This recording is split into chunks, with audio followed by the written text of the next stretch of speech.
Hello friends, welcome to the M classes. दोस्तों, UP PCS और RO का Drishti publication का प्रैक्टिस सेट नंबर 15 देखते हैं आज। 14 इससे पहले हम देख चुके हैं। जीएस के महत्वपूर्ण क्वेश्चन हैं। देखो, इसमें पहला क्वेश्चन है और इसका आपको मेरे साथ ही जवाब बताना है कमेंट बॉक्स में। देखिए, निम्न में से किस तिथि को चंद्रयान 3 मिशन का सफल प्रक्षेपण किया गया था। पहला क्वेश्चन काफ़ी इंपॉर्टेंट है, चंद्रयान 3 से संबंधित है। किस तिथि को इसको यानी प्रक्षेपित किया गया था, तो ये पूछा है इसमें। 22 जुलाई 2023, 20 जून 2023, 14 जुलाई 2023 और 14 जून 2023। तो इसका जवाब बताइए आप साथ ही साथ। और देखो, आपको बता दूं, ये जो सीरीज चल रही है, जब तक आपका एग्जाम होगा तब तक ये डेली आएगा प्रैक्टिस सेट इसी तरह से।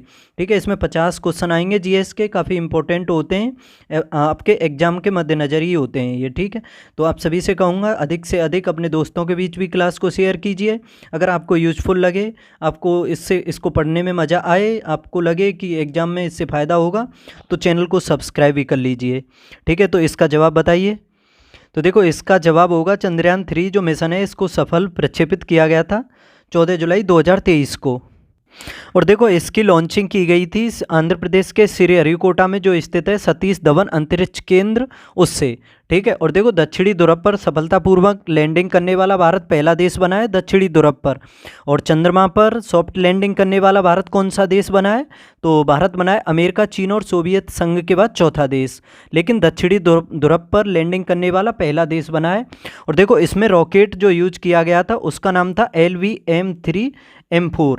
ठीक है, इसका यूज किया गया था इसमें। और देखो, ये 23 अगस्त को पहुंचा था चंद्रमा पर। तो इसी दिवस को प्रधानमंत्री के द्वारा 23 अगस्त को ही अंतरिक्ष दिवस घोषित कर दिया गया है। ठीक है, अंतरिक्ष दिवस किस तारीख को, 23 अगस्त को। तो पहला क्वेश्चन काफ़ी अच्छा लगा। अब देखते हैं सेकंड। भारतीय संविधान के निम्नलिखित अनुच्छेदों में से किस एक के अंतर्गत विधान परिषदों की स्थापना या समाप्ति की व्यवस्था की गई है। देखो, क्वेश्चन ये भी काफ़ी अच्छा है। भारतीय संविधान के निम्नलिखित अनुच्छेदों में से किस एक के अंतर्गत विधान परिषदों की स्थापना या समाप्ति के बारे में व्यवस्था की गई है। आर्टिकल 168, 169, 170 या 71, बताइए। तो देखो, इसका सही जवाब हो जाएगा ऑप्शन बी। क्या हो जाएगा इसका सही जवाब, ऑप्शन बी सही जवाब हो जाएगा इसका।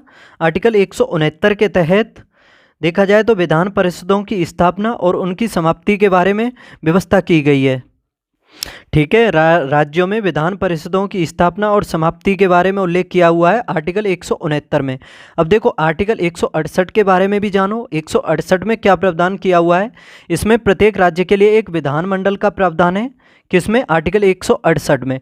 ठीक है, और ये आर्टिकल 170 जो है, इसमें यह प्रावधान दिया हुआ है कि किसी राज्य में विधानसभा में अधिक से अधिक जो संख्या हो सकती है वो तो हो सकती है 500 और न्यूनतम हो सकती है वो 60, यानी कम से कम 60 और अधिक से अधिक 500। आर्टिकल 170 के तहत विधानसभा में सदस्यों की संख्या 500 हो सकती है और न्यूनतम 60 हो सकती है।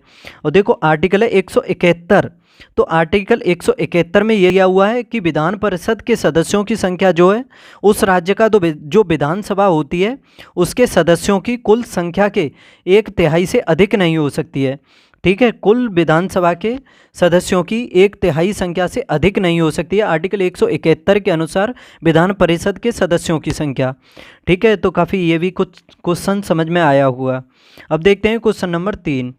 भारत के निम्नलिखित में से किस वर्ग के आरक्षित क्षेत्रों में स्थानीय लोगों को जीव बाहर एकत्रित करने और उसके उपयोग की अनुमति नहीं है। बताइए, भारत के निम्नलिखित में से किस वर्ग के आरक्षित क्षेत्रों में स्थानीय लोगों को जीव बाहर एकत्रित करने और उसके उपयोग की अनुमति नहीं है। जैव मंडलीय आरक्षित क्षेत्रों के केंद्रीय भाग में, राष्ट्रीय उद्यानों में, रामसर सम्मेलनों में, घोषित आर्द्रभूमि में या वन्यजीव अभयारण्यों में। देखो, काफ़ी अच्छा क्वेश्चन है कि किस वर्ग के आरक्षित क्षेत्रों में स्थानीय लोगों को जीव बाहर एकत्रित करने और उसके उपयोग की अनुमति नहीं होती है। तो देखो, इसका सही जवाब होगा ऑप्शन ए। जैव मंडलीय आरक्षित क्षेत्रों के केंद्रीय भाग में देखा जाए तो मानवीय गतिविधियां जो हैं वो निषेधित होती हैं। और देखो ये जो जैव मंडलीय आरक्षित क्षेत्र होता है ये संपूर्ण पारिस्थितिकी तंत्र को संरक्षित रखने के उद्देश्य से ही स्थापित किया जाता है, याद रखना।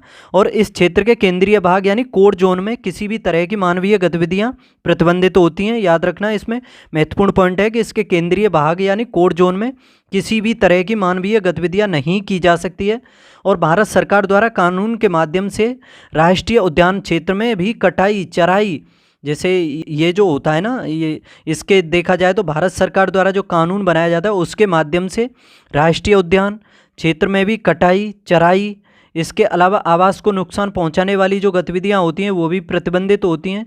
किंतु देखो जैव आरक्षित क्षेत्र में विशेष रूप से देखा जाए तो मानवीय जो गतिविधियां होती हैं वो प्रतिबंधित होती हैं, ठीक है। तो इसका सही जवाब हो जाएगा ऑप्शन ए।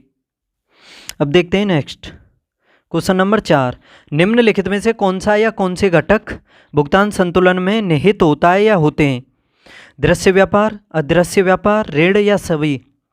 बताइए। भुगतान संतुलन में बताइए। तो देखो भुगतान संतुलन में देखा जाए तो दृश्य व्यापार, अदृश्य व्यापार और ऋण, तो ये सभी निहित होते हैं। भुगतान संतुलन में दृश्य व्यापार, अदृश्य व्यापार और ऋण ये सभी निहित होते हैं, याद रखना। देखो दृश्य व्यापार के अंतर्गत वस्तुओं का देखा जाए तो आयात निर्यात, और अदृश्य व्यापार के अंतर्गत देखा जाए तो सेवाओं का आयात निर्यात होता है, ठीक है। ये तो सिंपल है कि दृश्य व्यापार में तो आप शामिल करोगे वस्तुओं के आयात निर्यात को, ठीक है। दृश्य से आप समझ पा रहे होंगे, वस्तुओं को देख सकते हो। लेकिन अदृश्य व्यापार में हम शामिल करते हैं सेवाओं के आयात निर्यात को, जो सेवाएं दी जाती हैं उनको आप कैसे देख सकते हो, ठीक है। और देखो इसमें ये इन दोनों का यानी दृश्य और अदृश्य व्यापार का जो लेन देन होता है बीओपी के चालू खाते को प्रदर्शित करता है। बीओपी मतलब बैलेंस ऑफ पेमेंट्स को ये प्रदर्शित करता है, याद रखना। तो इसमें ये सभी आते हैं, दृश्य व्यापार, अदृश्य व्यापार और ऋण भुगतान संतुलन में निहित होते हैं, ये तीनों ही। अब देखो क्वेश्चन नंबर 5। निम्नलिखित में से कौन सी CFL का पूर्ण रूप है? इसमें से कौन सा है CFL का पूर्ण रूप? CFL का बताइए कौन सा होगा आपके हिसाब से? तो देखो CFL का जो पूर्ण रूप होगा वो ऑप्शन ए में दिया हुआ है, compact fluorescent lamp. Compact fluorescent lamp, तो इसका ये ऑप्शन ए सही हो जाएगा बिल्कुल। देखो आपको CFL की मैं कुछ खूबियां बता दूं कि जैसे ये CFL जो होता है यह कम ऊर्जा खपत के बावजूद भी उच्च गुणवत्ता की रोशनी प्रदान करता है, पहली बात तो। और देखो CFL बल्ब की लाइफ जो होती है तकरीबन 8000 साढ़े 8000 घंटे के आसपास होती है। और देखो एक CFL जो होता है यानी एक इसकी जो लाइफ होती है देखा जाए तो LED जो बल्ब होता है ना उससे अधिक होती है। देखो CFL बल्ब की लाइट, CFL बल्ब की जो लाइफ होती है जो LED बल्ब आता है उससे अधिक होती है, यानी अधिक समय तक चलता है ये। और इसके साथ ही ये इतना ही नहीं है, ये CFL बल्ब जो है LED बल्ब से सस्ता भी आता है, याद रखना। तो देखो काफ़ी महत्वपूर्ण हो जाता है ये CFL बल्ब जो है। तो इसकी फुल फॉर्म हो जाएगी कॉम्पैक्ट फ्लोरिसेंट लैंप। अब देखो क्वेश्चन नंबर 6। भारतीय इतिहास में प्रचलित होली पद्धति निम्न में से किससे संबंधित है? होली पद्धति किससे संबंधित है?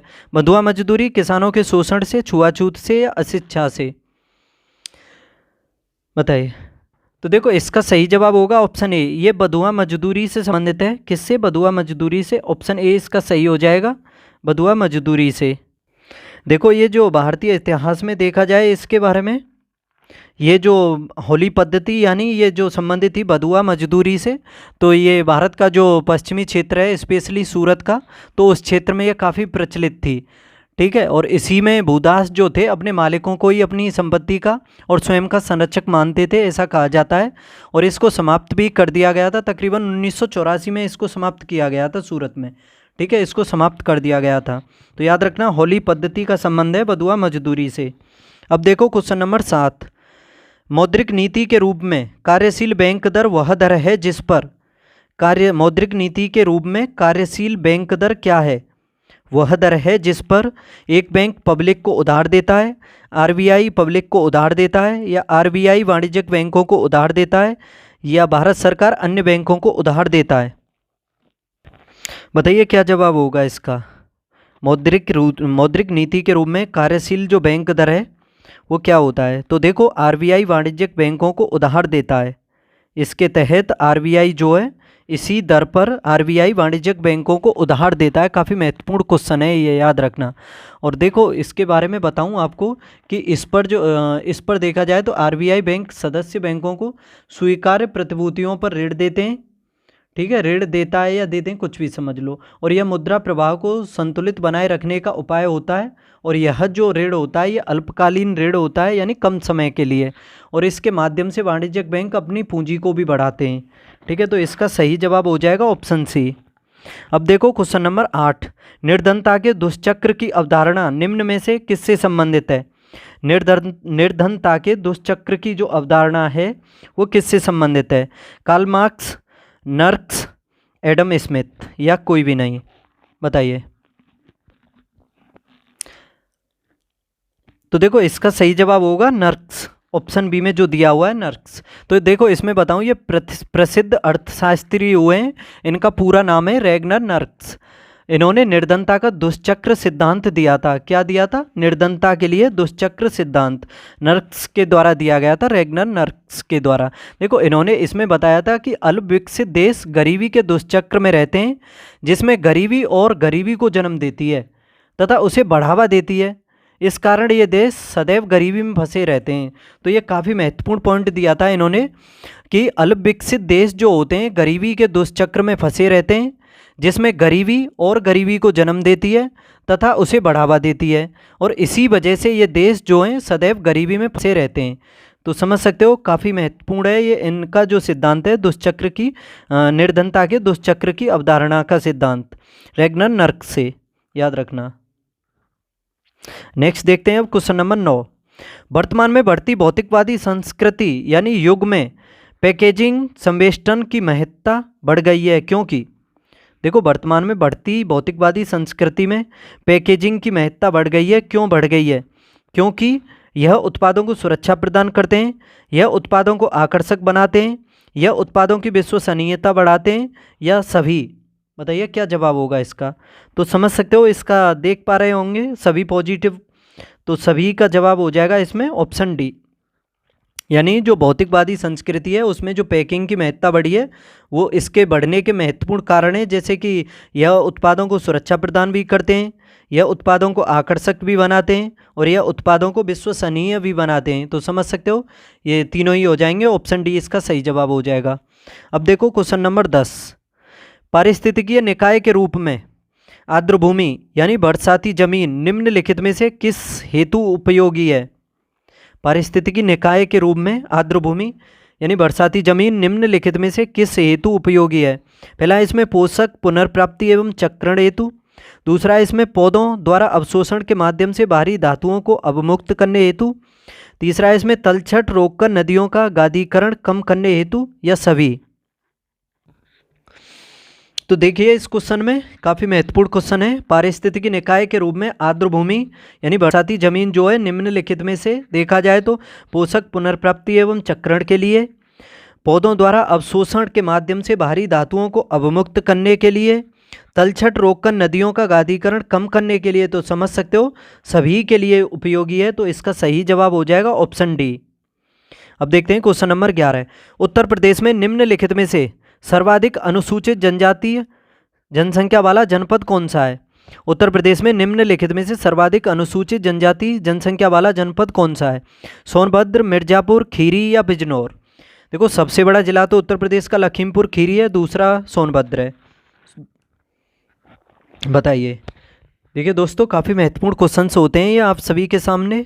मैं आप सभी से कहूँगा अच्छे से समझने की कोशिश करो। देखो अगर आपको बोरिंग भी लगती है लेकिन आप उस टाइम पर टिके रहते हो तो आपको फिर आगे मज़ा आने लगता है, क्योंकि आपका ज्ञान बढ़ता ही है, कुछ ना कुछ मिलता है। उस वजह से कहता हूँ जब तक एंड तक क्लास चले तो देखते रहा करो, और जो मेन पॉइंट लगे या तो स्क्रीनशॉट ले लो या अपने नोट्स में लिखते चलो। तो देखो बताइए इसमें उत्तर प्रदेश में निम्नलिखित में से सर्वाधिक अनुसूचित जनजातीय जनसंख्या वाला जनपद कौन सा है? क्वेश्चन नंबर 61 में। तो देखिए दोस्तों, इसका आंसर बता दूं आपको कि सर्वाधिक अनुसूचित जनजाति वाला जो जिला है उत्तर प्रदेश का वो है सोनभद्र।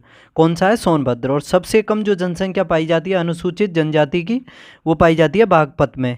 ठीक है। और देखो एक होती है ये तो एसटी हो गई यानी अनुसूचित जनजाति, एक होती है अनुसूचित जाति। अनुसूचित जाति के बारे में बता दूं वो सबसे अधिक है सीतापुर में और सबसे कम है बागपत में। तो बागपत के बारे में समझ सकते हो, अनुसूचित जाति हो या अनुसूचित जनजाति हो दोनों की संख्या बागपत में कम है, लेकिन अनुसूचित जाति की जनसंख्या सबसे अधिक है सीतापुर में और अनुसूचित जनजाति की यानी एसटी की संख्या है सबसे अधिक सोनभद्र में। ठीक है, तो समझ सकते हो आप। अब देखो क्वेश्चन नंबर 12, निम्नलिखित में से कौन सा एक सुमेलित नहीं है? कौन सा है जो सुमेलित नहीं है? देवा यानी बाराबंकी, आला यानी महोबा, कर्मा, मथुरा, कजरी, मिर्जापुर। देखो ये आपके सामने लोक नृत्य दिए हुए हैं। जैसे देवा जो लोक नृत्य है ये बाराबंकी में होता है, सही सुमेलित है।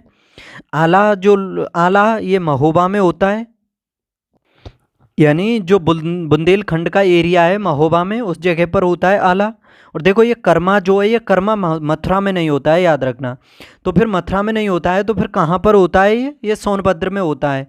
किस जगह पर? सोनभद्र में। इसमें मथुरा काट दो और सोनभद्र समझ लो, सोनभद्र। ठीक है, इस जगह पर होता है ये। तो इसका आंसर हो जाएगा ऑप्शन सी। देखो कजरी, कजरी भी काफ़ी फेमस है। ये कजरी जो होता है याद रखना ये मिर्ज़ापुर, उसके अलावा वाराणसी में भी होता है। तो ये भी सही सुमेलित है। देखो आपका एक नृत्य होता है चेती चेता, उसको आपको बताना है कि कहाँ होता है। देखो एक कजरी तो हो ही गया, इसमें एक होरी और रसिया भी होता है, ब्रज क्षेत्र में होता है। लेकिन एक होली गीत और झूला गीत होता है। देखो होरी और रसिया ये ब्रज क्षेत्र में होते हैं, लेकिन होली गीत और झूला गीत ये पूर्वांचल क्षेत्र में होते हैं, याद रखना। और देखो एक बिरहा लोक नृत्य भी है, बिरहा लोकगीत भी है। ये होता है भोजपुर बिहार के क्षेत्र में या फिर पूर्वी जो उत्तर प्रदेश है उसका जो अवध क्षेत्र है उसमें। ठीक है, सोहर भी होता है, वो पूर्वांचल का विशेषकर जो अवध का क्षेत्र है उस क्षेत्र में होता है। लावड़ी भी पूछा जाता है, रोहेलखंड में होता है। ठीक है, तो इन सभी को याद कर लेना। अब देखो क्वेश्चन नंबर 13, उत्तर प्रदेश का एकमात्र परमाणु संयंत्र नरोरा किस जिले में स्थापित है?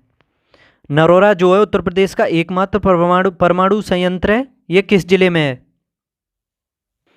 तो देखो इसका सही जवाब क्या हो जाएगा? बुलंदशहर में। तो इसका ऑप्शन ए हो जाएगा, ये उत्तर प्रदेश के बुलंदशहर में गंगा नदी पर स्थित है, याद रखना। नरोरा में परमाणु संयंत्र जो है उत्तर प्रदेश का एकमात्र है। और इसकी जो स्थापना है ये बता दूं, इसकी स्थापना की गई थी। देखो देखा जाए तो नरोरा परमाणु संयंत्र की जो पहली इकाई आरंभ की गई थी वो तकरीबन 1991 में स्टार्ट की गई थी इसकी। ठीक है, फिर आगे दूसरी इकाई भी इसमें चालू की गई थी, वो 1992 में की गई थी। देखो कुछ और बता दूं मैं आपको, नाभिकीय ऊर्जा संयंत्र जो है परमाणु संयंत्र भारत में, जैसे एक है तारापुर। ठीक है, तारापुर तो ये भारत का पहला तारापुर परमाणु संयंत्र है, याद रखना। और अमेरिका ने इसमें सहयोग किया था, महाराष्ट्र में बना था ये। ठीक है, एक कुडनकुलम है, नाम देख रहे होंगे तमिलनाडु का जैसा ही है, तमिलनाडु क्षेत्र में ही पाए जाते हैं इस तरह के नाम। तो कुडनकुलम जो परमाणु संयंत्र है वो तमिलनाडु में बना है और रूस के सहयोग से। रावतवाटा राजस्थान में पड़ता है जो 25वें नंबर का है और उसमें सहयोग किया था कनाडा ने। नरोरा उत्तर प्रदेश का, भूलना मत, ये हर समय पूछा जाएगा। केगा कर्नाटक में पड़ता है। देखो केगा में का पहले आ रहा है तो कर्नाटक में भी का आ रहा है, इस हिसाब से याद कर सकते हो। और ये देश का 20वां परमाणु संयंत्र था, इसको बनाया था कर्नाटक में भारत सरकार ने। और देखो काकरापार भी पूछा जाता है, गुजरात में पड़ता है काकरापार। कलपक्कम भी पूछा जाता है। देखो कलपक्कम और कुडनकुलम दोनों एक जैसे नाम है, तमिलनाडु में पड़ते हैं। ठीक है, तो इन सभी को याद कर लेना। तारापुर और एक जैतापुर भी है, जैतापुर और तारापुर दोनों महाराष्ट्र में। देखो पुर दोनों में आ रहा है तो महाराष्ट्र लगा देना आँख मीच करके। तारापुर और जैतापुर महाराष्ट्र में।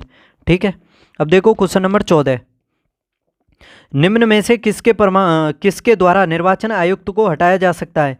किसके द्वारा हटाया जा सकता है निर्वाचन आयुक्त को? मुख्य निर्वाचन आयुक्त द्वारा, प्रधानमंत्री द्वारा, मुख्य निर्वाचन आयुक्त के परामर्श पर राष्ट्रपति द्वारा, भारत के मुख्य न्यायाधीश द्वारा।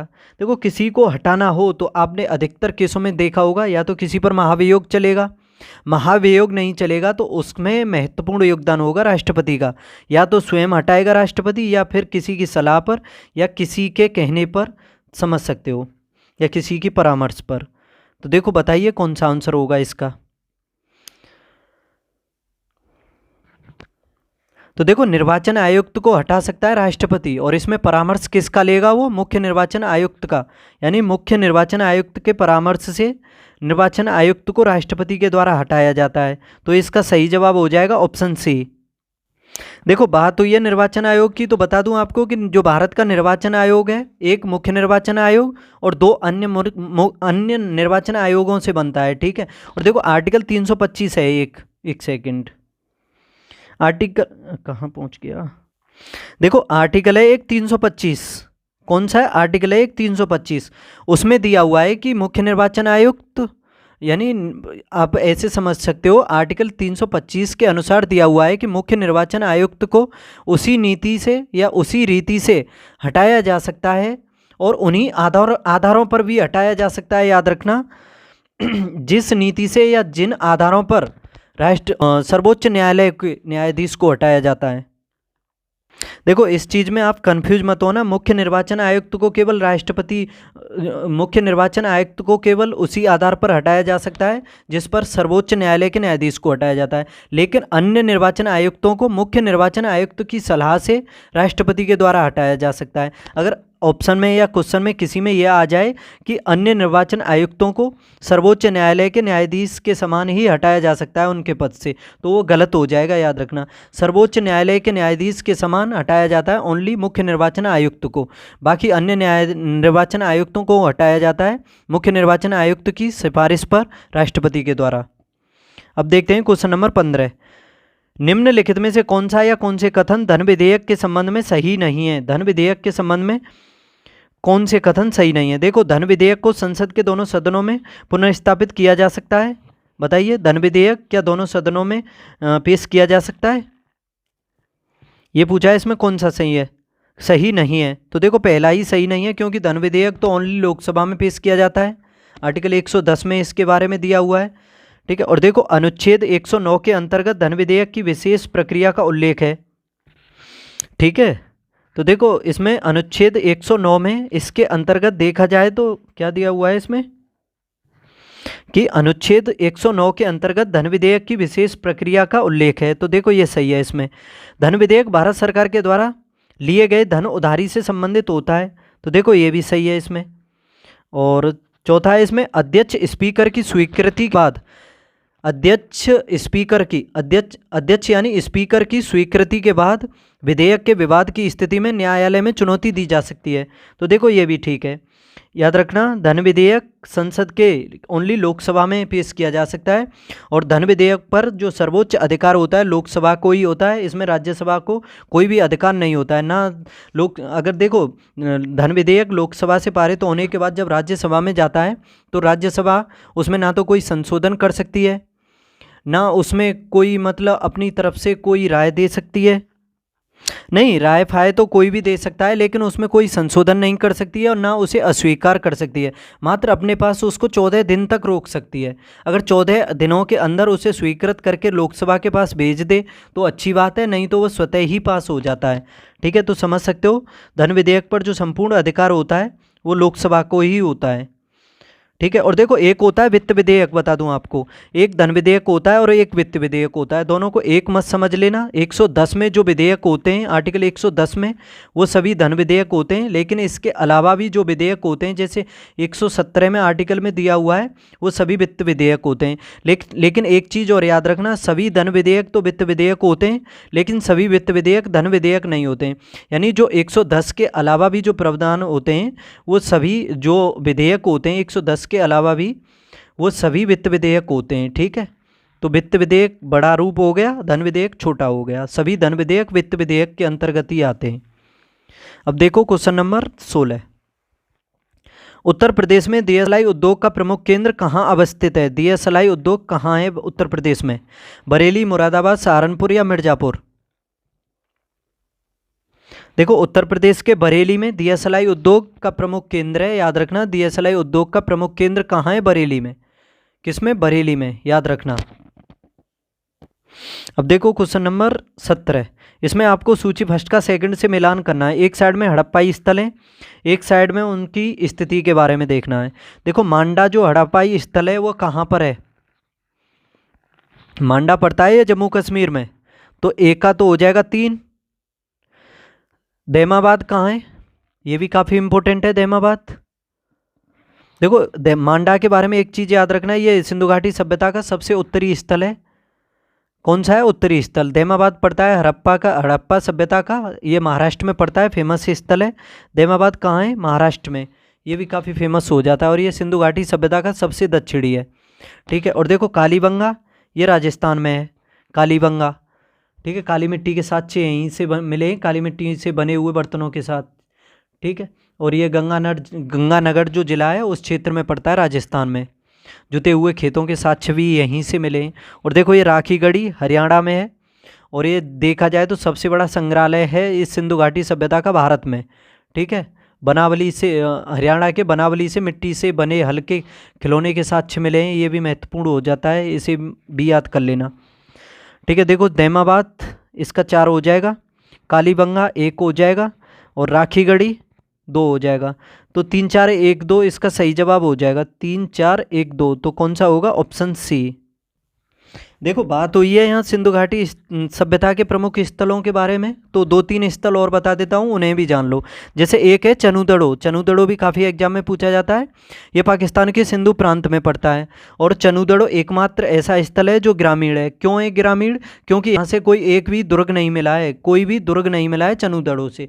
ठीक है, और देखो यहाँ से गोल कच्ची ईंटों के साक्ष्य भी मिले हैं चनुदड़ो से, एकमात्र ऐसा स्थल है जहाँ से गोल कच्ची ईंटों के साक्ष्य मिले, और लिपस्टिक एवं चूड़ियों के साक्ष्य भी मिले हैं। इसके अलावा बिल्ली का पीछा कर दियो, कुत्ते के साक्ष्य भी चनुदड़ो से ही मिले, जो पाकिस्तान के सिंधु प्रांत में पड़ता है। देखो लोथल भी पूछा जाता है, गुजरात में पड़ता है लोथल, और ये सिंधु घाटी सभ्यता का बंदरगाह था, और इसी को वाणिज्यिक राजधानी भी माना जाता है।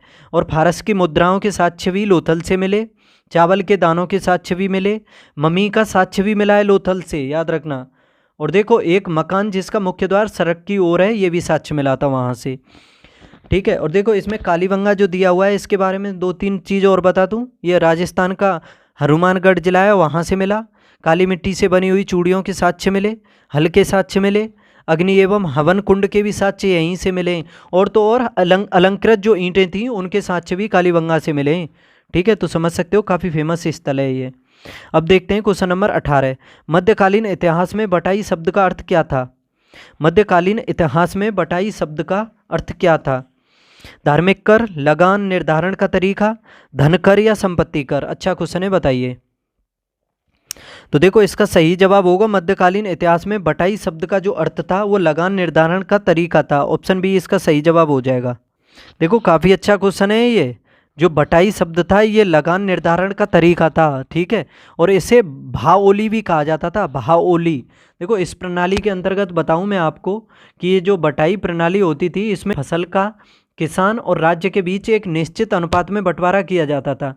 जो फसल करता था किसान, उसके मध्य और राज्य के बीच में एक निश्चित अनुपात में बंटवारा किया जाता था। और इस प्रणाली में ऐसा कहा जाता है कि राजस्व जो निर्धारण होता था वो 3 प्रकार से होता था। जैसे पहला होता था इसमें खेत बटाई, दूसरा होता था इसमें लंक बटाई, और तीसरा होता था इसमें राशि बटाई। और देखो बस बटाई प्रणाली में किसान नकद या फिर अनाज के रूप में कर देने के लिए स्वतंत्र होता था। समझ सकते हो, ये जो बटाई प्रणाली थी इसमें किसान को अधिकार था या तो वो नकद दे या फिर अनाज के रूप में कर को दे। ठीक है, तो समझ सकते हो ये लगान निर्धारण का तरीका था बटाई। ऑप्शन बी सही हो जाएगा। क्वेश्चन नंबर 19 देखो, इसमें मिलान करना है। एक साइड में कांग्रेसी अध्यक्ष हैं और एक साइड में अधिवेशन स्थल हैं, यानी ये जो अध्यक्ष दिए हुए हैं किस जगह पर उन्होंने कांग्रेस अधिवेशन की अध्यक्षता की थी। तो देखो डॉक्टर M.A. अंसारी ने किस अधिवेशन की अध्यक्षता की थी? तो देखो बता दूं, M.A. अंसारी के द्वारा जो मद्रास में कांग्रेस का अधिवेशन हुआ था 1927 में। कब हुआ था? मद्रास में लिख देता हूं, 1927 में हुआ था, और ये M.A. अंसारी ने इसमें अध्यक्षता की थी। पुरुषोत्तम दास टंडन ये भी पूछे जाते हैं, तो इन्होंने अध्यक्षता की थी जो कांग्रेस का नासिक अधिवेशन हुआ था 1950 में, उसमें। तो देखो नासिक हो जाएगा, ये ऑप्शन इसमें 4 दिया हुआ। कौन से में? 1950 में हुआ था ये नासिक में। पुरुषोत्तम दास टंडन के द्वारा इसमें अध्यक्षता की गई थी। सरोजनी नायडू ने तो कानपुर में किया था, सभी को पता ही होगा इसके बारे में, और ये 1925 में हुआ था। 1924 में महात्मा गांधी का हुआ था बेलगाम में। ठीक है, और देखो सुभाष चंद्र बोस ने हरिपुरा में किया था, ये 1938 में किया था। ठीक है, इसकी अध्यक्षता की थी 1938 में। फिर आगे जो त्रिपुरी का चुनाव हुआ था उसके लिए भी वो विजयी हो गए थे 1939 के, लेकिन पटाभी सीतारामैया को हरा दिया था इन्होंने, लेकिन महात्मा गांधी को ज़्यादा दुख हो गया था, उससे अपने ऊपर ले गए थे, तो इस वजह से इन्होंने उस वजह से उसमें त्यागपत्र दे दिया था। ठीक है, तो काफ़ी फेमस हैं ये सभी। देखो, ए का हो जाएगा 3, बी का हो जाएगा 4, सी का हो जाएगा 2 और डी का हो जाएगा 1। तो 3 4 2 1 इसका सही जवाब हो जाएगा 3 4 2 1। तो समझ सकते हो ऑप्शन सी बिल्कुल सही है। अब देखो क्वेश्चन नंबर 20। एक सेकंड पानी पी लेता हूँ।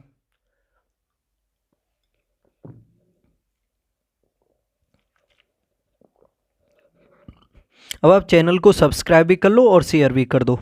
देखो क्वेश्चन नंबर 20, निम्नलिखित में से कौन सा एक खाद्य श्रृंखला का सही क्रम है? खाद्य श्रृंखला का सही क्रम, डायटम, क्रिस्टेशियाई, हेरिंग। क्रिटेशियाई, डायटम, हेरिंग। डायटम, हेरिंग, क्रिटेशियाई। क्रिटेशियाई, हेरिंग या डायटम। देखो काफ़ी अच्छा क्वेश्चन है ये, खाद्य श्रृंखला का सही क्रम पूछा है इसमें। तो देखो इसका सही जवाब हो जाएगा डायटम, क्रिटेशियाई और हेरिंग। डायटम, क्रिटेशियाई, हेरिंग। डायटम, क्रिटेशियाई और हेरिंग, ये जो ऑप्शन ए में दिया हुआ है ये बिल्कुल सही है इसका मिलान।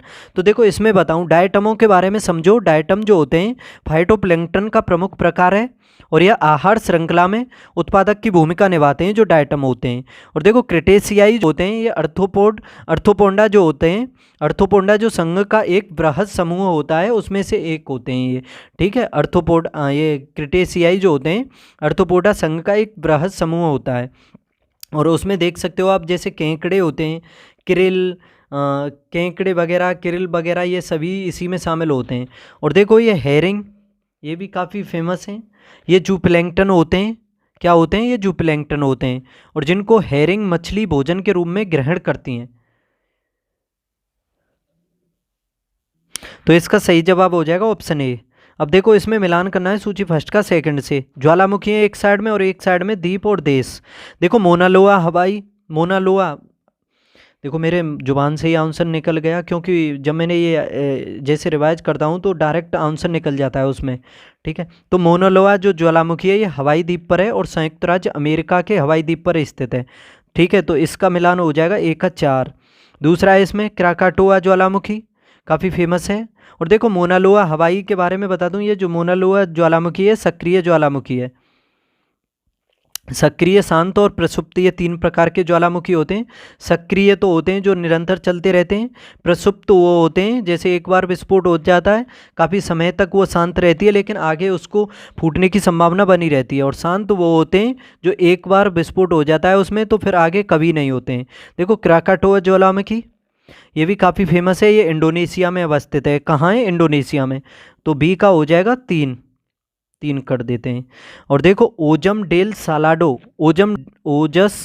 ओजम डेल सालाडो जो ज्वालामुखी है ये आपका अर्जेंटीना में अवस्थित है, अर्जेंटीना में। ठीक है, याद रखना। और ये सक्रिय ज्वालामुखी है। और याद रखना क्राकाटोआ कैसा है? ये प्रसुप्त ज्वालामुखी है, यानी एक बार फूट गया आगे काफ़ी समय तक नहीं फूटा और आगे फूट भी सकता है, कब फूटेगा लेकिन फूटने की संभावना बनी रहती है। अब देखो चिम्बाराजो ये इक्वाडोर में पड़ता है। चिम्बाराजो इक्वाडोर में, और ये मृत यानी शांत ज्वालामुखी है, ये कभी नहीं फूटेगा। ठीक है, तो 3 का हो जाएगा 1 4 3 1 2 इसका सही जवाब होगा ऑप्शन बी। अब देख लेते हैं क्वेश्चन नंबर 22। इसमें भी मिलान करना है। एक साइड में भारत के वित्त आयोग के बारे में लिखा हुआ है और एक साइड में उसके अध्यक्ष के बारे में। देखो पांचवा जो वित्त आयोग हुआ था, काफ़ी फेमस था, सभी को पता होगा, 1969 से 74 तक बना था। तो उसमें अध्यक्षता महावीर त्यागी ने की थी। किसने? महावीर त्यागी ने। तो देखो एक का तो हो जाएगा 3। पांचवा वित्त आयोग जो बना था उसकी अध्यक्षता की गई थी महावीर त्यागी के द्वारा 69 से 74 तक। 11वां वित्त आयोग बना था, ये कब से कब तक बना था 11वां? तो ये बना था 2000 से लेकर के 2005 तक और इसमें अध्यक्षता की गई थी AM खुसरो के द्वारा। ठीक है, तो इसका हो जाएगा 1। पहला जो वित्त आयोग बना था ये काफ़ी पूछा जाता है, इसके अध्यक्ष थे KC नियोगी। ठीक है, केसी नियोगी थे और 1952 से 57 तक। देखो पहला आखिरी 15 16वां 1 2 3 स्टार्टिंग के याद कर लो और 15 16वां ये एंड के याद कर लो, इतने से ही काम चल जाएगा। ठीक है, पहला वित्त आयोग बना था 1952 से 57 तक, केसी नियोगी ने इसमें अध्यक्षता की थी। 13वां जो वित्त आयोग था ये 2010 से 2015 तक बना था और इसमें अध्यक्षता विजय केलकर ने की थी। ठीक है, तो 3 का हो जाएगा 4 और डी का हो जाएगा 2। ठीक है, और आपको बताना है 15वें वित्त आयोग के अध्यक्ष कौन है। और देखो 16वां वित्त आयोग हो गया है अब तो, अरविंद पनगड़िया हैं 16वें वित्त आयोग के, लेकिन 15 के भी बता दूं एन के सिंह है। ठीक है, 3 1 4 2 3 1 4 2 ऑप्शन डी इसका सही जवाब है। अब देखो इसमें क्या करना है, इसमें भी मिलान करना है। एक साइड में प्रावधानों के बारे में लिखा हुआ है और एक साइड में संविधान के जो अनुच्छेद हैं, यानी ये देखना है किस अनुच्छेद में ये प्रावधान है। ये देखो शायद सभी नीति निर्देशक तत्वों से संबंधित हैं, आपको देखना है कि क्या जवाब होगा इसका। विधि के सम्मुख समानता, विधि के सम्मुख समानता जो है किस आर्टिकल में दी हुई है, बताइए। देखो ये विधि के सम्मुख समानता तो मौलिक अधिकार में है। ओ सॉरी, मैंने समझ लिया था कि सभी आर्टिकल 40 से ऊपर हैं, तो मैंने राज्य की नीति निर्देशक तत्व बोल दिए थे। इसमें आर्टिकल दिया हुआ है 14, तो विधि के जो सम्मुख समानता है उसके बारे में दिया हुआ है आर्टिकल 14 में। ठीक है, कानून की नज़र में सभी समान हैं जो नागरिक हैं, चाहे वो भारत के नागरिक हों या ना हों, सभी समान हैं। तो आर्टिकल जो 14 है भारत के नागरिक और विदेशियों दोनों के लिए है, याद रखना। ये भी पूछा जाता है, जैसे देखो आर्टिकल 14 20 21 22, एक आर्टिकल 14 याद कर लेना, फिर आगे डायरेक्ट याद करना 20 21 22 23 24 25 26 27 28 तक। समझ सकते हो, ये अधिकार जो हैं ये सभी के लिए हैं, भारत और विदेशियों के लिए। बाकी जो मूल अधिकार हैं वो ओनली भारतीयों के लिए हैं। ठीक है, तो समझ सकते हो, एक का हो जाएगा 3, कौन सा हो जाएगा, ए का 3 हो जाएगा। और देखो आर्टिकल 15 भी देखा होगा आपने, 15 में दिया हुआ है कि धर्म जाति मूल वंश लिंग और जन्म स्थान के आधार पर भेदभाव नहीं किया जाएगा किसी के साथ भी, केवल भारतीयों के लिए है ये जो आर्टिकल 15 मैंने बताया था। नागरिकों और गैर नागरिकों यानी विदेशियों के लिए तो केवल 14 20 21 22 23 24 25 26 27 और 28 ये हैं, बाकी सभी मौलिक अधिकार भारतीयों के लिए हैं। और देखो तीसरा है इसमें, और दूसरा है इसमें कार्य करने का अधिकार। जो कार्य करने का अधिकार है ये किस आर्टिकल में दिया हुआ है, कार्य करने या शिक्षा और जन सहायता पाने का जो अधिकार है वो आर्टिकल 41 में दिया हुआ है। ठीक है, तो इसका सही जवाब कौन सा होगा, बी का हो जाएगा 4। और कार्य करने के लिए सही और मानवीय स्थितियां, ये किस में दिया हुआ है, तो देखो ये दिया हुआ है आर्टिकल 42 में, तो इसका एक हो जाएगा, यानी कार्य को करने की जो न्याय संगत एवं मानवीय दशाएं उपलब्ध कराना और महिलाओं के लिए प्रसूति सेवाएं उपलब्ध कराना ये राज्य का कर्तव्य है। देखो महिलाओं के लिए प्रसूति सेवाओं उपलब्ध कराने के बारे में भी आर्टिकल 42 में दिया हुआ है, और कार्य को करने की न्याय संगत और मानवीय दशाओं के बारे में भी आर्टिकल 42 में दिया हुआ है, याद रखना। देखो बच्चों के लिए मुफ्त तथा अनिवार्य शिक्षा, बच्चों के लिए मुफ्त और अनिवार्य शिक्षा का प्रावधान है किसमें, आर्टिकल 45 में। ठीक है, आर्टिकल 45 में ये राज्य का कर्तव्य है कि वो 6 वर्ष तक के बच्चों की शिक्षा का प्रावधान करेगा। पहले यह 14 वर्ष तक के बच्चों के लिए था, लेकिन संविधान संशोधन हुआ था 86वां जो 2002 में हुआ था, उसके तहत 6 वर्ष तक के बच्चों के लिए कर दिया गया इसको। ठीक है, 3 4 1 2 हो जाएगा, 3 4 1 2 इसका सही जवाब ऑप्शन बी। तो अब देखते हैं, इसमें भी मिलान करना है आपको। देखो आर के में काफ़ी मिलान से संबंधित क्वेश्चन आते हैं, इसी तरह से यूपीपीसीएस में आते हैं, तो काफ़ी महत्वपूर्ण क्वेश्चन होते हैं जो मिलान वाले होते हैं, क्योंकि उससे संबंधित आपको फैक्ट भी समझ में आते हैं। देखो इसमें प्राकृतिक आपदाओं के बारे में लिखा हुआ है और एक साइड में प्रदेशों के बारे में, यानी प्राकृतिक आपदाओं से प्रभावित अधिकतम किस क्षेत्र, कौन सा क्षेत्र है किस प्रदेश का। देखो बाढ़ से अधिकतम प्रभावित कौन सा क्षेत्र है, बाढ़ से, बताइए। तो देखो बाढ़ अधिकतम आती है उत्तर प्रदेश और बिहार का जो मैदानी क्षेत्र है उसमें, क्योंकि नदियां ही अधिकतम है उस क्षेत्र में, तो इसी वजह से आती हैं। ठीक है, तो इसका सही जवाब कौन सा हो जाएगा, इसका हो जाएगा ए का हो जाएगा 3। भूकंप आते हैं हिमालय के गिरिपाद क्षेत्र में।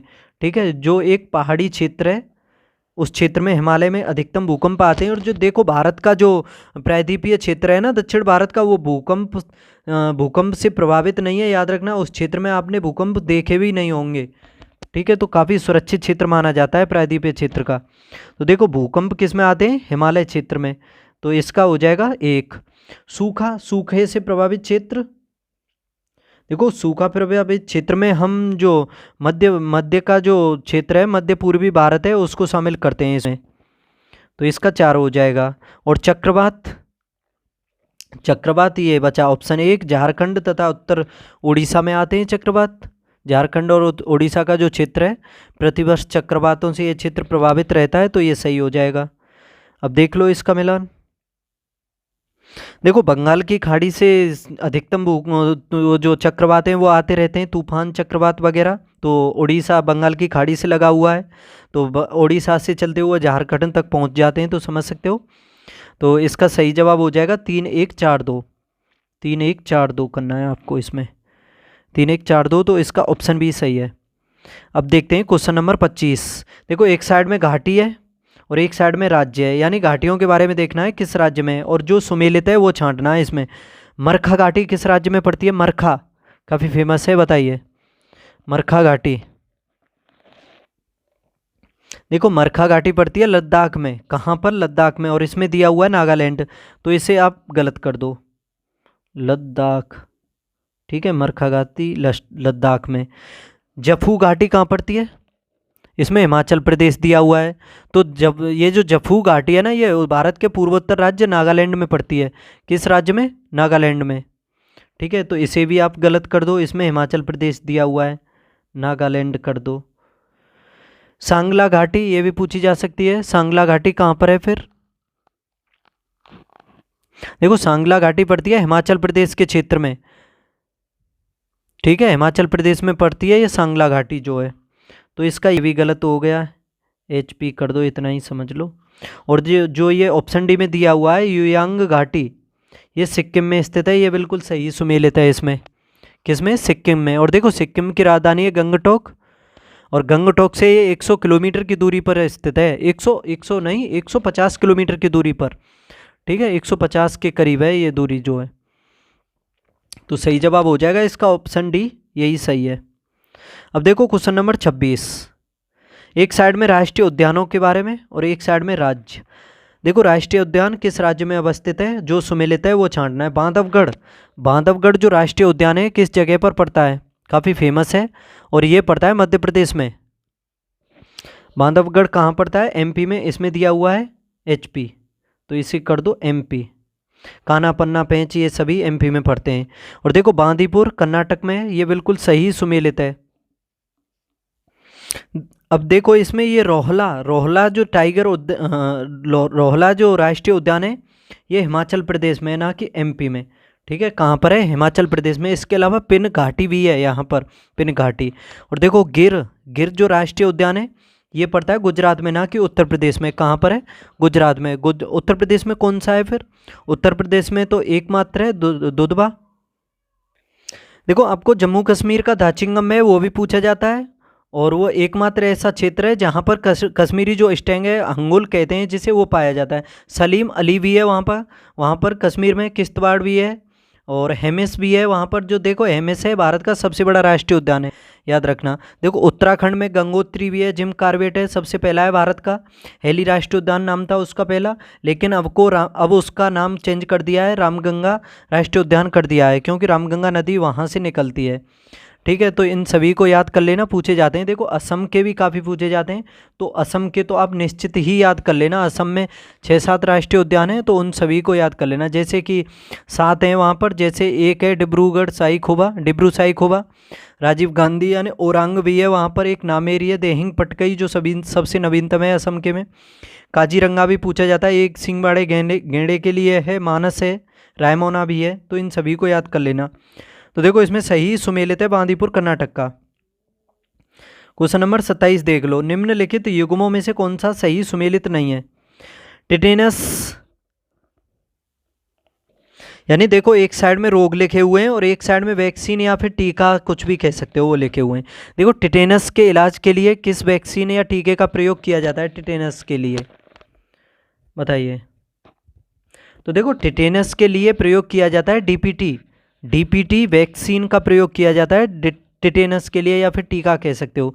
तो देखो पहला तो सुमेलित है, दूसरा इसमें क्षय रोग या फिर टीबी कह सकते हो, इसमें क्षय रोग या टीबी काफ़ी फेमस है ये भी। और देखो टीबी के लिए प्रयोग करते हैं बीसीजी वैक्सीन का, किसका, बीसीजी का, और इसमें दिया हुआ है एटीएस। बीसीजी वैक्सीन का प्रयोग किसके लिए किया जाता है, टीबी के लिए, बीसीजी इसका प्रयोग करते हैं हम टीबी या क्षय रोग के लिए। तो इसका यही आंसर है, यही गलत है इसमें, और वही पूछा है जो गलत हो।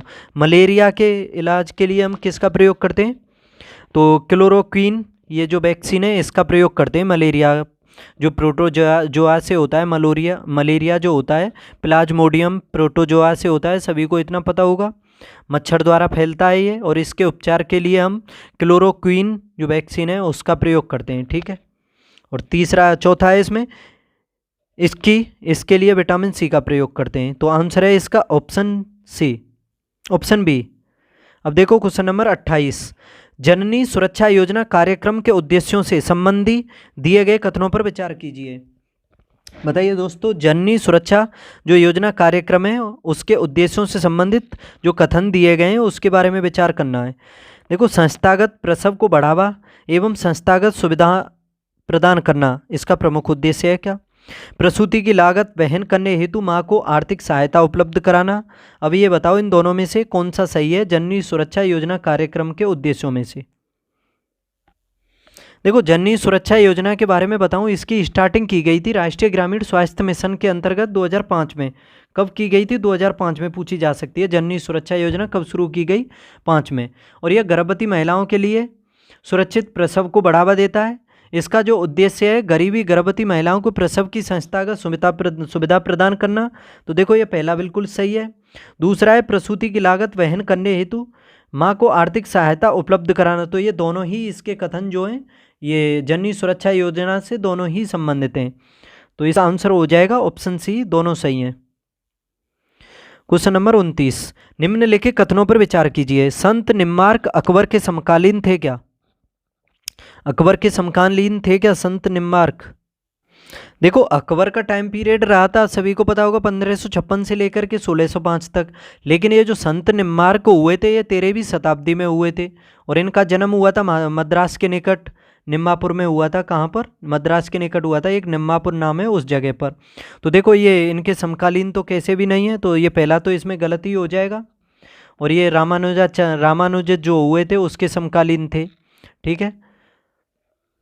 और दूसरा है इसमें संत कबीर शेख अहमद सर हिंदी से अत्यधिक प्रभावित थे। संत कबीर शेख अहमद सर हिंदी से अत्यधिक प्रभावित थे क्या।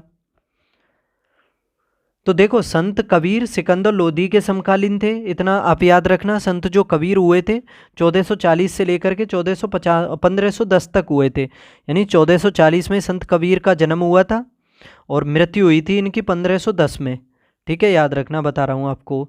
और ये सिकंदर जो लोधी था उसके टाइम में हुए थे। और ये अपने गुरु जो रामानंद जो थे उससे प्रभावित थे। किससे, रामानंद से, ना कि ये अहमद सर हिंदी से। तो समझ सकते हो ये दोनों ही कथन गलत हो जाते हैं, दोनों ही गलत हैं। इसका जवाब हो जाएगा ऑप्शन डी, ना तो 1 और ना ही 2। अब देखो क्वेश्चन नंबर 30, निम्नलिखित पर विचार कीजिए। पहला है इसमें काली गर्दन वाला सारस कृष्णागिरी सारस। दूसरा है इसमें उड़न गिलहरी यानी कंदली। उपर्युक्त में से कौन सा या कौन से भारत में प्राकृतिक रूप से पाए जाते हैं। बताइए इसमें से कौन से भारत में प्राकृतिक रूप से पाए जाते हैं। क्या काली गर्दन वाला सारस कृष्णागिरी जिस सारस कहते हैं, क्या भारत में प्राकृतिक रूप से पाया जाता है।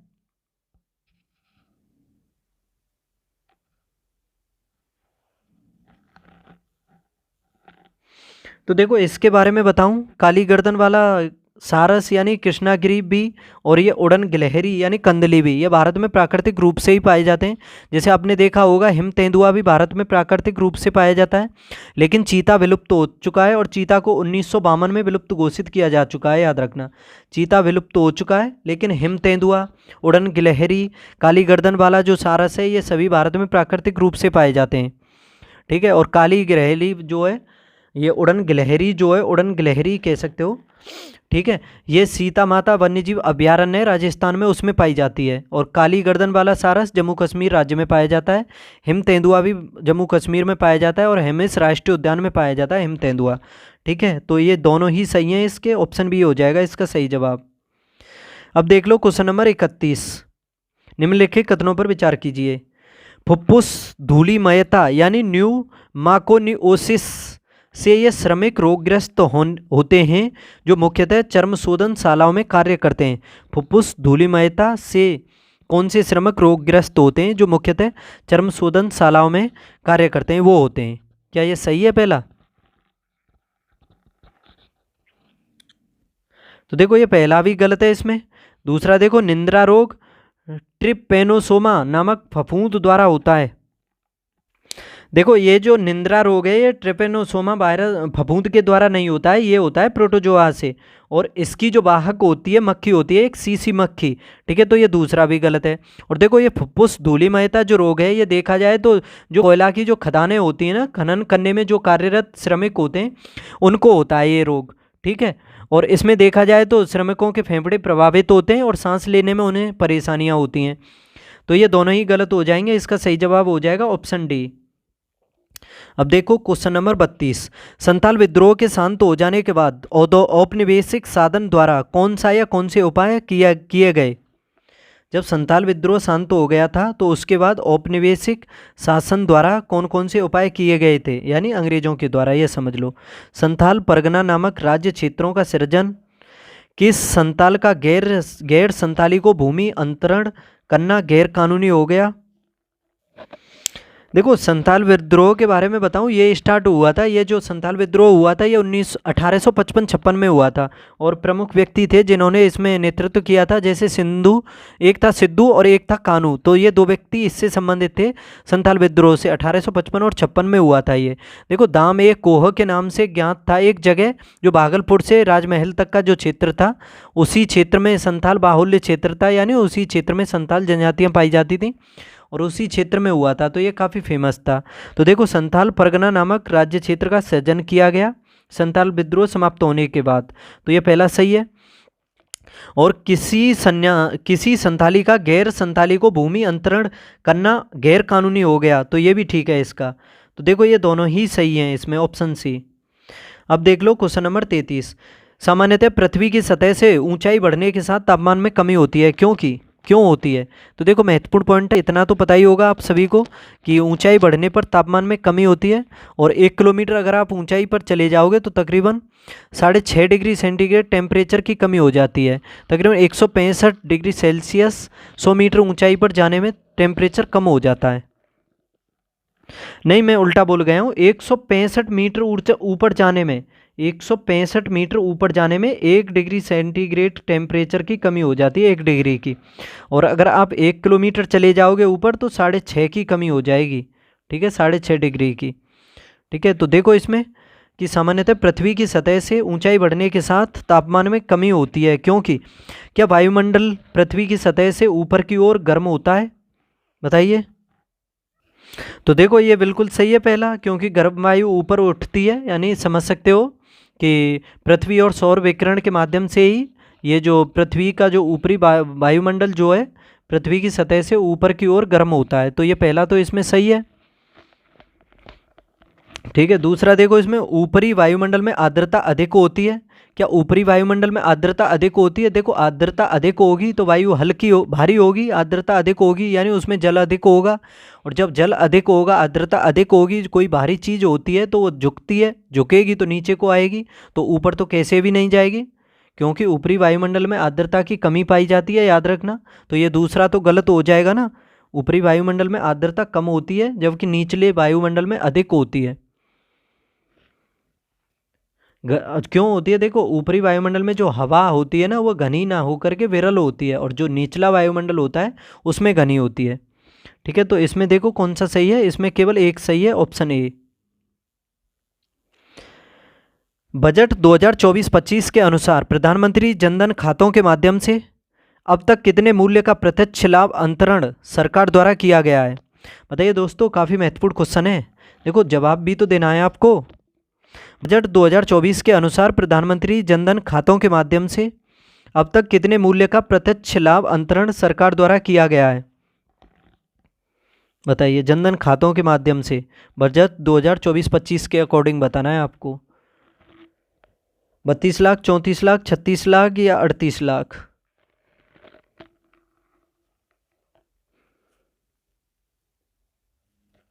तो देखो, इसमें देखा जाए तो ये 34 लाख करोड़, 34 लाख करोड़ का प्रत्यक्ष लाभ अंतरण सरकार द्वारा किया गया है प्रधानमंत्री जनधन खातों के माध्यम से अब तक 2024-25 के बजट में, याद रखना।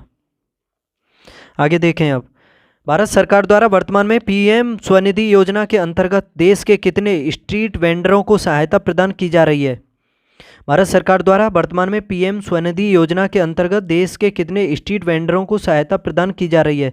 75, 76, 78 या फिर 80? भारत सरकार द्वारा वर्तमान में पीएम स्वनिधि योजना के अंतर्गत कितने स्ट्रीट वेंडरों को सहायता प्रदान की जा रही है? बताइए।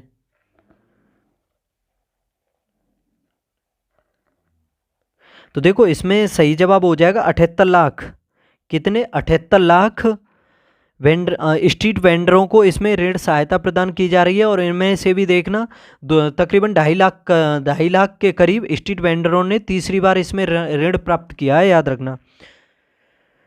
अब देखो, इसमें 36 नंबर क्वेश्चन है, वर्तमान में पीएम विश्वकर्मा योजना के अंतर्गत देश के कितने कारीगर वर्गों को केंद्रीय सहायता प्राप्त हो रही है? वर्तमान में पीएम विश्वकर्मा जो योजना है, इसके अंतर्गत देश के कितने कारीगरों को केंद्रीय सहायता प्राप्त हो रही है? तो अच्छा क्वेश्चन है, ये भी बताना है। तो देखो, इसका सही जवाब हो जाएगा ऑप्शन ए 18 कारीगर, नहीं, हाँ कारीगर, 18 कारोबारों में होगा ये। आप इसे कारीगर ना करके कारोबार कर लेना, कारोबारों में, यानी 18 कारोबारों में सहायता प्राप्त हो रही है।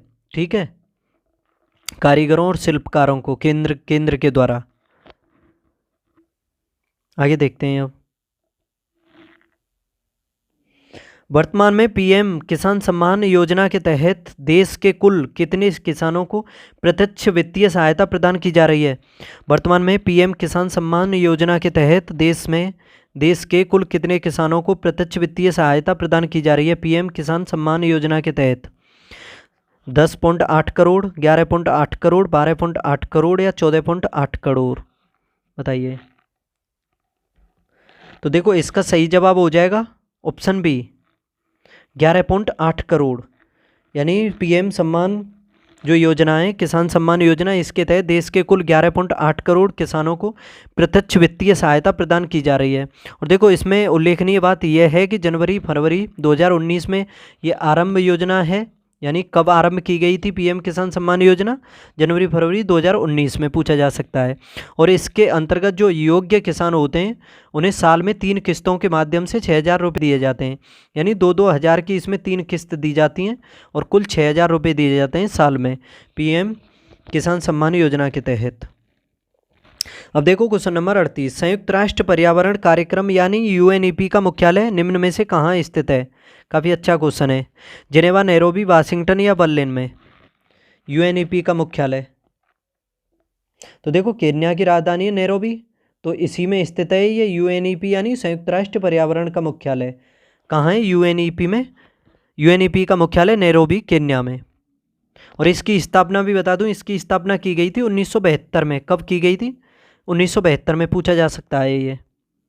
अब देखो क्वेश्चन नंबर 39, निम्नलिखित में से किसके द्वारा भारत और पूर्वी एशिया के बीच नौ संचालन समय यानी नेविगेशन टाइम और दूरी अत्यधिक कम किए जा सकते हैं?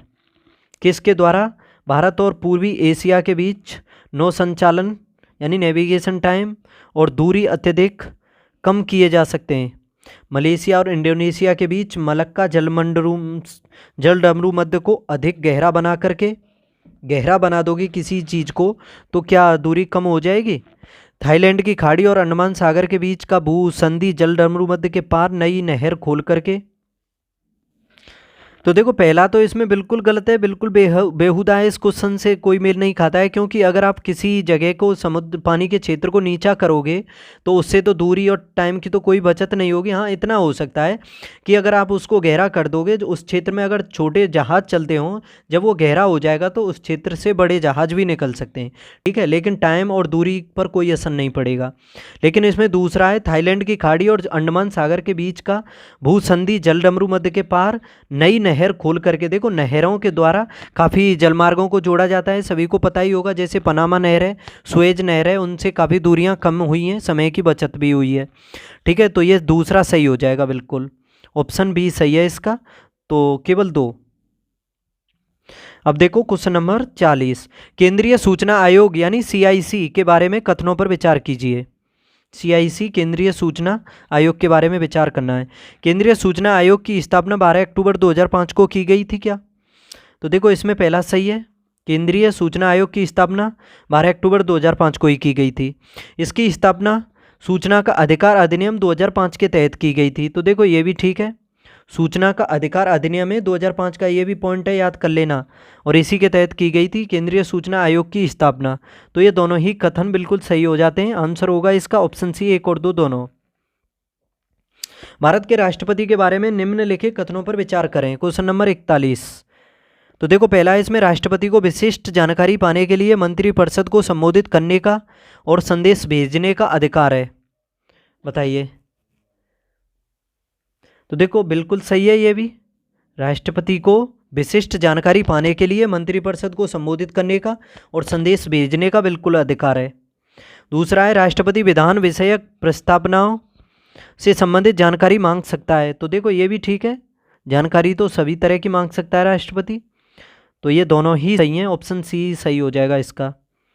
बड़े पैमाने पर चावल की खेती के कारण कुछ क्षेत्र संभवतः वैश्विक तापन में योगदान दे रहे हैं, इसके लिए कौन से कारण या कारणों को उत्तरदायी ठहराया जा सकता है। बड़े पैमाने पर चावल की खेती के कारण कुछ क्षेत्र संभवतः वैश्विक तापन को, देखो सबसे महत्वपूर्ण पॉइंट तो चावल में मीथेन का उत्सर्जन होता है, और मीथेन एक ग्लोबल वार्मिंग गैस होती है। अब देखते हैं, हम स्टेटमेंट देख लेते हैं। वैसे पहला देखो, चावल की खेती से संबंध अवायवीय परिस्थितियां मीथेन के उत्सर्जन का कारक हैं। तो देखो ये पहला सही है इसमें, क्योंकि मीथेन तो ग्रीन हाउस गैस है। दूसरा देखो, जब नाइट्रोजन आधारित उर्वरक प्रयुक्त किए जाते हैं तब मृदा से नाइट्रस ऑक्साइड का उत्सर्जन होता है। तो देखो नाइट्रस ऑक्साइड भी ग्रीन हाउस गैस है।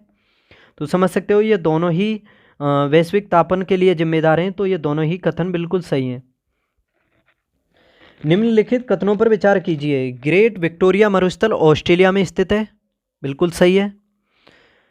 सैंडी, गिब्सन और विक्टोरिया ये तीनों ऑस्ट्रेलिया में पड़ते हैं।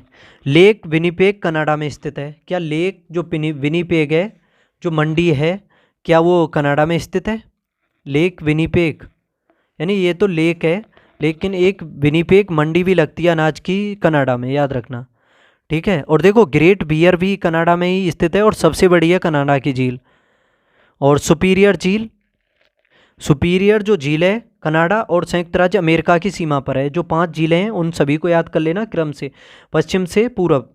जैसे सबसे पहले है सबसे पहले उसमें कौन सी है, तो देखो उसमें सबसे पश्चिम साइड में सबसे पहले पड़ती है सुपीरियर, उसके बाद है मिशिगन। मिशिगन पूरी तरह से संयुक्त राज्य अमेरिका में, फिर है ह्यूरॉन, फिर है एरी और फिर है सबसे एंड में ओंटेरियो। याद रखना, विश्व की सबसे बड़ी खारे पानी की है कैस्पियन सागर झील और मीठे पानी की है सुपीरियर झील, याद रखना, ठीक है। विनिपेग जो है, लेक विनिपेग, ये कनाडा में स्थित है। तो ये भी ठीक है, समझ सकते हो ये दोनों ही कथन बिल्कुल सही हो जाएंगे इसके। तो इसका सही जवाब होगा ऑप्शन सी, 1 और 2 दोनों। अब आगे देखते हैं क्वेश्चन नंबर 44। 4-5 क्वेश्चन और हैं दोस्तों बस। देखो इसमें पहला है स्टेटमेंट कि भारत एक संपूर्ण प्रभुत्व संपन्न समाजवादी धर्मनिरपेक्ष तथा लोकतंत्रात्मक गणराज्य है। और दूसरा है इसमें भारतीय संविधान में 42वें संविधान संशोधन 1976 के द्वारा समाजवाद पंथ निरपेक्ष शब्द जोड़े गए। तो अब ये देखना है इसमें से सत्य कौन सा है। तो देखो इसमें पहला दिया हुआ है कि हम ये जो भारत की जो प्रस्तावना है यानी संविधान कह सकते हो, भारत एक संपूर्ण प्रभुत्व संपन्न समाजवादी धर्मनिरपेक्ष और लोकतांत्रिक गणराज्य है। तो देखो ये पहला कथन बिल्कुल सही है। क्यों सही है? क्योंकि आपने प्रस्तावना पढ़ी होगी, तो भारत की जो प्रस्तावना है संविधान की उसमें लिखा हुआ है कि हम भारत के लोग भारत को एक संपूर्ण प्रभुत्व संपन्न समाजवादी पंथनिरपेक्ष लोकतंत्रात्मक गणराज्य बनाने के लिए, ठीक है। तो स्टार्टिंग में समझ गए होंगे आप, इतना ही समझ लो, ठीक है, ये बिल्कुल सही है। दूसरा, इसमें भारतीय संविधान में 42वें संविधान संशोधन के द्वारा समाजवाद पंथनिरपेक्ष और अखंडता, राष्ट्र की अखंडता, ये तीनों शब्द जोड़े गए थे, ठीक है। तो ये दूसरा भी सही है, बिल्कुल सही है ये, ठीक है। तो इसका सही जवाब क्या होगा? ऑप्शन सी हो जाएगा, 1 और 2 दोनों। अब देखते हैं क्वेश्चन नंबर 45। किन निम्न कथनों में से कौन सा या कौन से कथन सही हैं? पहला है इसमें जवादी पहाड़ियाँ पश्चिमी घाट में स्थित हैं। क्या जवादी जो पहाड़ियाँ हैं वो पश्चिमी घाट में स्थित हैं? जवादी घाटियाँ बताइए। तो देखो ये पूर्वी तट में स्थित है, ना कि पश्चिमी तट पर। कहाँ है? आंध्र प्रदेश और तमिलनाडु के क्षेत्र में फैली हुई हैं ये जवादी जो पहाड़ियाँ हैं। तो देखो ये पहला तो गलत ही है। नीलगिरी पहाड़ियाँ पूर्वी घाट में स्थित हैं, तो देखो ये भी उल्टा दिया हुआ है। नीलगिरी की जो पहाड़ियाँ हैं वो पूर्वी घाट में कहाँ हैं? ये तो पश्चिमी घाट में है ना, केरल कर्नाटक और तमिलनाडु का जो क्षेत्र है उस क्षेत्र में फैली हुई हैं। और देखो अन्नामलाई की पहाड़ियाँ भी पूछी जाती हैं, वो भी पश्चिमी घाट में फैली हुई हैं, केरल और तमिलनाडु के मध्य। और एक नल्लामलाई की पहाड़ियाँ भी हैं, वो पूर्वी घाट में है, जैसे आंध्र प्रदेश में फैली हुई हैं नल्लामलाई की पहाड़ियाँ पूछी जाती हैं, ठीक है। तो ये दोनों ही कथन गलत हो जाएंगे, ना तो 1 और ना ही 2। अब देखो क्वेश्चन नंबर 46। निम्नलिखित में से कौन सी पुस्तकें संगीत शास्त्र से संबंधित हैं? पहली है इसमें अलंकार शास्त्र, दूसरी है इसमें श्रृंगार प्रकाश। तो कौन सी पुस्तक है इसमें जो संगीत शास्त्र से संबंधित है, बताना है आपको। तो देखो इसमें जो पहली दी हुई है अलंकार शास्त्र किससे संबंधित है बताइए। ये संगीत शास्त्र से संबंधित है। और देखो श्रृंगार प्रकाश, ये दोनों ही संबंधित हैं संगीत शास्त्र से, ठीक है। ये दोनों ही सही हो जाएंगे इसके जवाब। देखो भारत हमारा देश है, ठीक है, सभी जानते हैं। और भारत जब सभी का देश है तो उसके बारे में इतनी तो जानकारी होगी ही कि भारत देश सदियों से ही संगीत शास्त्रियों की जननी रहा है। जैसे आपने सुने होंगे तानसेन, अमीर खुसरो, बिरजू महाराज, ये सभी बैजू बावरा, ये सभी भारत में हुए हैं और संगीत के प्रमुख विद्वान भी हुए हैं ये सभी, ठीक है। तो ये बिल्कुल सही हो जाते हैं और इसका सही जवाब हो जाएगा ऑप्शन 1 और 2। Question number 47। निम्नलिखित कथनों पर विचार कीजिए। पहला है इसमें अनुसूचित क्षेत्रों तथा जनजातीय क्षेत्रों के प्रशासन के संबंध में राष्ट्रपति की शक्तियों की प्रकृति विधान संबंधी होती है। बताइए क्वेश्चन नंबर 47 में क्या अनुसूचित क्षेत्रों तथा जनजातीय क्षेत्रों के प्रशासन के संबंध में राष्ट्रपति की शक्तियों की जो प्रकृति होती है विधान संबंधी होती है क्या? देखो ये राष्ट्रपति की जो है विधान संबंधी शक्ति नहीं होती है, प्रकृति जो होती है शक्तियों की प्रकृति, ये विधान संबंधी नहीं होती है, ये राष्ट्रपति की कार्यकारी शक्ति होती है। कैसे? कि जैसे राष्ट्रपति किसी भी क्षेत्र को अनुसूचित क्षेत्र घोषित कर सकता है, ठीक है। इतना तो पढ़ाई होगा। राष्ट्रपति अपने द्वारा नियुक्त प्रशासकों के माध्यम से संघ शासित प्रदेशों का प्रत्यक्ष प्रशासन करता है और किसी भी क्षेत्र को अनुसूचित क्षेत्र घोषित कर सकता है, ये तो पढ़ाई होगा आपने। और देखो राष्ट्रपति की यह कार्यकारी शक्ति होती है, कौन सी कार्यकारी, यानी अनुसूचित क्षेत्रों तथा जनजातीय क्षेत्रों के प्रशासन के संबंध में जो शक्ति होती है वो कार्यकारी होती है। तो इसमें ये पहला गलत हो जाएगा, ठीक है। अब देखो इसमें दूसरा कि भारत के नाम मात्र के मुखिया होने के नाते राष्ट्रपति अंतर्राज्यीय परिषदों की नियुक्ति से संबंधित कार्यकारी प्रकारों का निर्वाह कर सकते हैं। तो देखो ये दूसरा सही है, इसमें पहला गलत है, दूसरा सही है। जैसे आर्टिकल 53 पढ़ा होगा, कार्यपालिका संबंधी शक्तियां सभी राष्ट्रपति में निहित होती हैं, तो उसी से समझ लो दूसरा सही है ये। अब देखो क्वेश्चन नंबर 48। अब देखना है इसमें कौन सुमेलित नहीं है। पहला है इसमें जीन संबंधन एवं पुनर्योगज डीएनए प्रौद्योगिकी आनुवांशिक अभियंत्रण से संबंधित है क्या? Question number 48। तो देखो ये सुमेलित है, ठीक है। दूसरा देखो ये गर्भस्थ शिशु में आनुवांशिक व्याधियां जांचने के लिए एमनियोसेंटेसिस, चलो इस क्वेश्चन को छोड़ो, कोई ज़रूरी नहीं है, ठीक है, आगे देखो, निम्न में से कौन सा युग्म सही सुमेलित है, कौन सा युग्म है जो सही सुमेलित है, बताइए।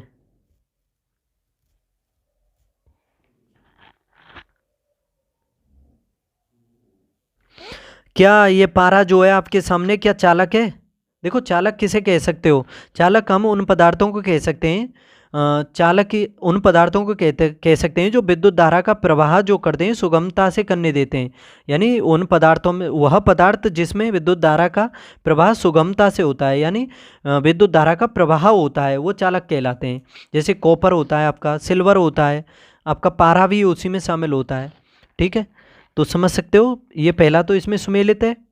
दूसरा देखो, कुचालक, मैगजीन क्या कुचालक होती है? बताइए। देखो, कुचालक फिर इसका उल्टा हो जाता है, एक तो चालक हो गया, एक कुचालक। वे पदार्थ जो विद्युत धारा का प्रवाह सुगमता से नहीं होने देते हैं कुचालक कहलाते हैं। कुचालकों में तो देखो लकड़ी भी होती है, कांच भी होता है, उसमें आते हैं। ठीक है, लेकिन इसमें ये मैगजीन जो दिया हुआ है ये मिश्र धातु होती है, ये कुचालक नहीं होती है, मिश्र धातु, इस वजह से ये मिलान सही नहीं है। ठीक है, कांच होती है कुचालक, ये भी मिलान गलत है। अर्धचालक, क्या जर्मेनियम अर्धचालक होता है? देखो, जर्मेनियम, सिलिकॉन ये अर्धचालक पदार्थ हैं तथा मैग्नीज एक मिश्र धातु है, तो इसमें ये भी मिलान ठीक दिया हुआ है। इसमें जर्मेनियम और सिलिकॉन अर्धचालक ही होते हैं, याद रखना। ठीक है, ये इसके दो जवाब इसमें सही हो जाएंगे। जर्मेनियम और सिलिकॉन ये अर्धचालक होते हैं, और मैग्नीज जो होता है मिश्र धातु होता है, पारा चालक होता है, और इसमें कांच जो दिया हुआ है वो कुचालक होता है। ठीक है, तो दोस्तों अब देखते हैं आज का लास्ट क्वेश्चन। अब देखो, इसमें जो सही सुमेलित है वो देखो, एक साइड में अम्ल है और एक साइड में प्राकृतिक स्रोत है। नाइट्रिक अम्ल किस में पाया जाता है? नाइट्रिक अम्ल का प्राकृतिक स्रोत देखो फिटकरी व सोरा होता है। नाइट्रिक अम्ल का प्राकृतिक स्रोत क्या होता है? फिटकरी व सोरा, तो ये तो सही है इसमें। दूसरा है मैलिक अम्ल। मैलिक अम्ल सभी को पता होगा सेब में पाया जाता है। किस में पाया जाता है? सेब में, ना कि इसमें। सेब के अलावा केला में भी पाया जाता है, अनानास में भी पाया जाता है। ठीक है, तो गेहूं मत लगाना, ये गलत है इसमें। टार्ट्रिक अम्ल भी काफ़ी पूछा जाता है। टार्ट्रिक अम्ल आपका अंगूर में, इमली में, इन सभी में पाया जाता है टार्ट्रिक अम्ल। और देखो, इसका प्रयोग किया जाता है बेकिंग पाउडर बनाने में। जो टार्ट्रिक अम्ल होता है किस में? बेकिंग पाउडर बनाने में किया जाता है इसका प्रयोग, तो ये भी गलत है इसमें। इमली और अंगूर में पाया जाता है। और आपका ये ग्लूटेमिक जो होता है अम्ल, ये प्राकृतिक रूप से गेहूं में पाया जाता है। किसमें? गेहूं में, याद रखना। ये उल्टा दिया हुआ है, ऊपर सेव कर देना। ठीक है, इसका सही जवाब हो जाएगा नाइट्रिक अम्ल, फिटकरी, और इसके अलावा एक सोरा और है, उसमें भी पाया जाता है। तो दोस्तों आज इस तरह से हमने प्रैक्टिस सेट 15 कंप्लीट कर लिया है। बताइए प्रैक्टिस सेट के बारे में क्या कुछ आपकी राय है? जैसे आपने पहले बताया था कि आपको मतलब जो लिखाई थी उसका कलर रेड था, तो मैंने चेंज किया है, उसमें आपको देखने में थोड़ी दिक्कत हो रही थी। तो आप ये बताओ कि ये जो PDF का जो कलर है वो ठीक है? आपको देखने में, पढ़ने में, समझने में आसानी हो रही है ना? तो आप अगर सही है तो इसी हिसाब से आएगा, अगर और कुछ सुधार करना है तो वो भी बताइए, और कंटेंट के बारे में भी बताइए, और कुछ भी राय हो तो वो भी बताइए। अगर आपको यूजफुल लग रही हो क्लास, कुछ समझ में आ रहा हो, लग रहा हो आपको कि आपके एग्ज़ाम से संबंधित यानी फ़ायदेमंद होगी, तो चैनल को सब्सक्राइब भी कर लो, और अपने दोस्तों के बीच भी इसको भेज दो, सभी के बीच शेयर कर दो, अपने ग्रुपों में जो स्टडी ग्रुप जो होते हैं सभी में फैला दो। ठीक है, कल मिलते हैं फिर अगले प्रैक्टिस सेट के साथ, 16 प्रैक्टिस सेट के साथ। तब तक पढ़ते रहो, बाय।